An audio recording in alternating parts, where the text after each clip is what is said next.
बिस्मिल्लाहिर्रहमानिर्रहीम। ये बेसिकली एक इंटरेस्टिंग मैटर है। लाइक किसी एक टॉपिक के बारे में नहीं। We were sitting in bar room.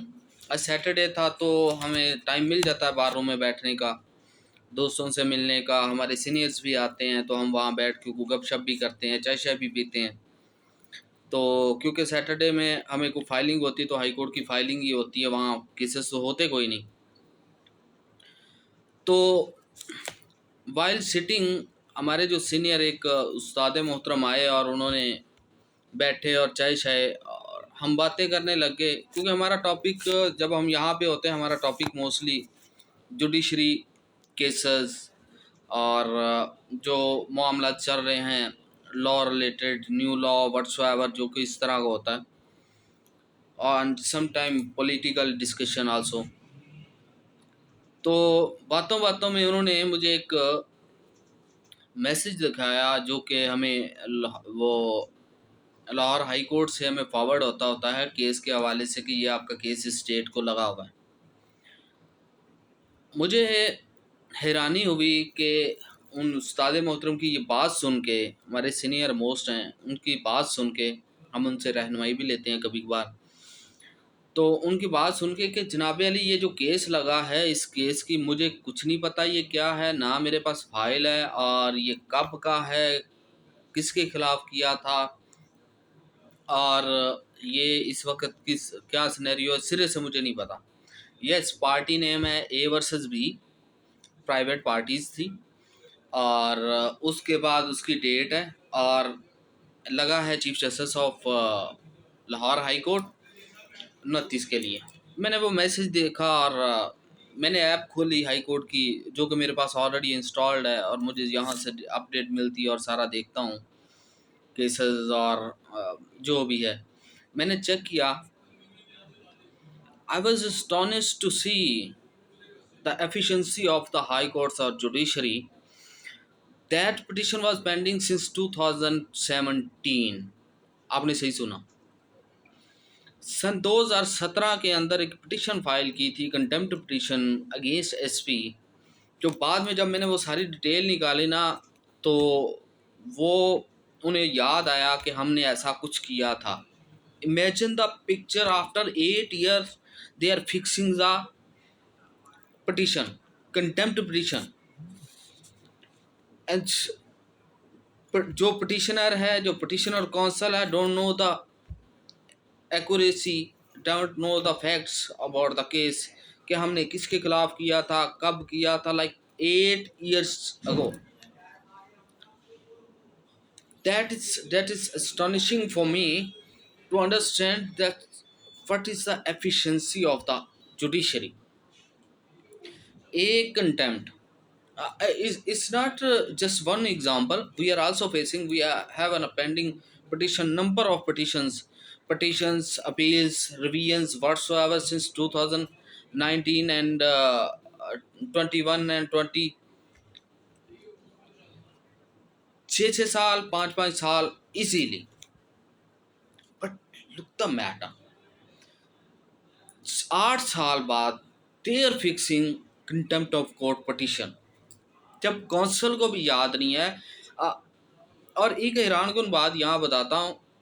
उन्होंने कहा कि जो बंदा यहाँ का पिटिशनर है, इस पिटिशन में मैंने उसे कॉल की और वो पिटिशनर जो है उसे ही याद नहीं हमने क्या पिटिशन की हुई थी। 8 साल केस कब के डिसाइड होके चले गए, केसेस का कब का हो गया, और पिटिशन 8 साल बाद लग रही है।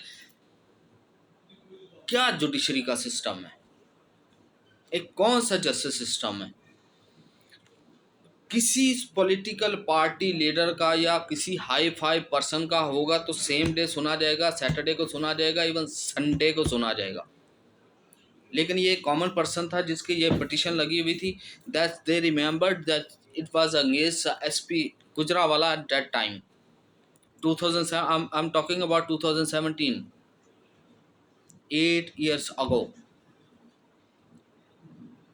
अब मैंने ये निकाला, हमने इसे just take as an fun. मैंने उन्हें कहा कि सर आप ऐसा करिएगा, you just appear and ask कि मैं इस जुडिशरी से मायूस हो के अपनी ये पिटिशन वापस ले रहा हूँ।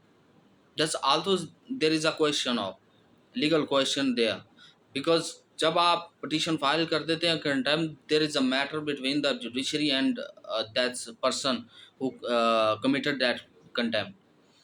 लेकिन पिटिशनर तो हम ही हैं, हमने ही जाके पेश होना। तो मैंने कहा कि सर आपने सिर्फ यहीं जाके कहना है आपकी मेहरबानी, 8 साल बाद आपने मुझे बुला लिया, अब वो जो एसपी है वो रिटायर्ड हो गया होगा, वो मरहब गया होगा, अब उसके खिलाफ आप क्या करेंगे।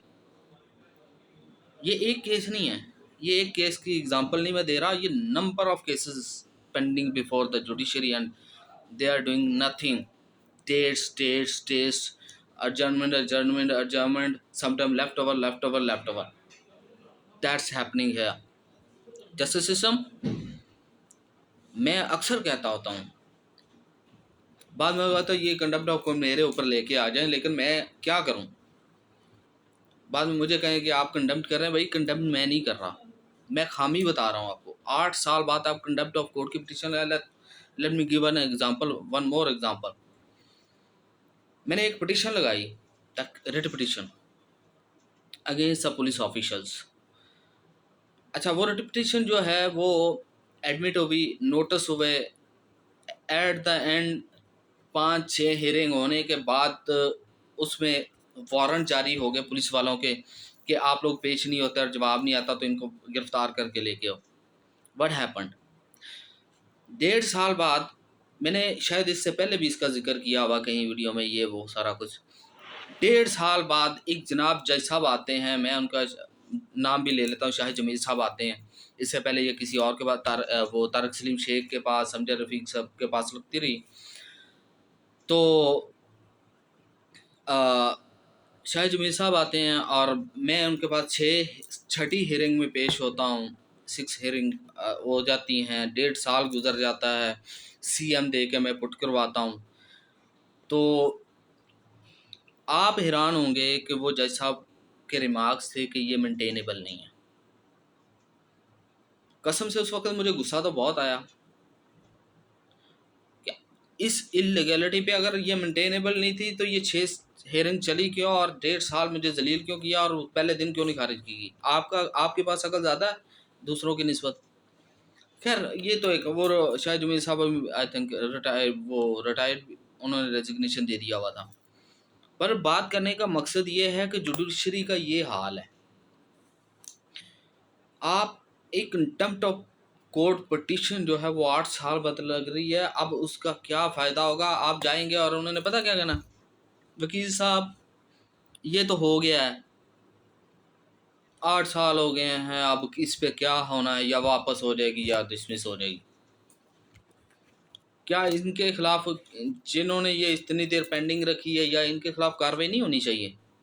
कौन से जस्टिस सिस्टम के आप डोर स्टेप करके करके जुडिशरी को बाइफ्रिकेट करके कोई एक अदालत उधर कर दी, सारा कुछ करके इधर भेज दिया आपने, लेकिन एंड पे ये आपका सिस्टम है, आपका जस्टिस सिस्टम ये है। अब देखते हैं आगे 29 डेट है, चीफ जस्टिस साहब आपके पास लगी हुई है कि उसकी आउटकम क्या आती है। मेरा दिल है कि मैं खुद जाऊँ वहाँ पे और मैं ऑब्ज़र्व करूँ और देखूँ कि ये क्या सिस्टम है, और उसके बारे में ये 8 साल की क्या वो देते हैं, जस्टिफिकेशन देते हैं कि 8 साल हम क्यों सोए रहे हैं। इंटरेस्टिंग है मैटर, लेट्स सी कि हम पेश होंगे, देखेंगे इंशाल्लाह क्या होता है इसमें। फिर आपसे डिस्कस करेंगे उसके बारे में। थैंक यू, अल्लाह हाफ़िज़।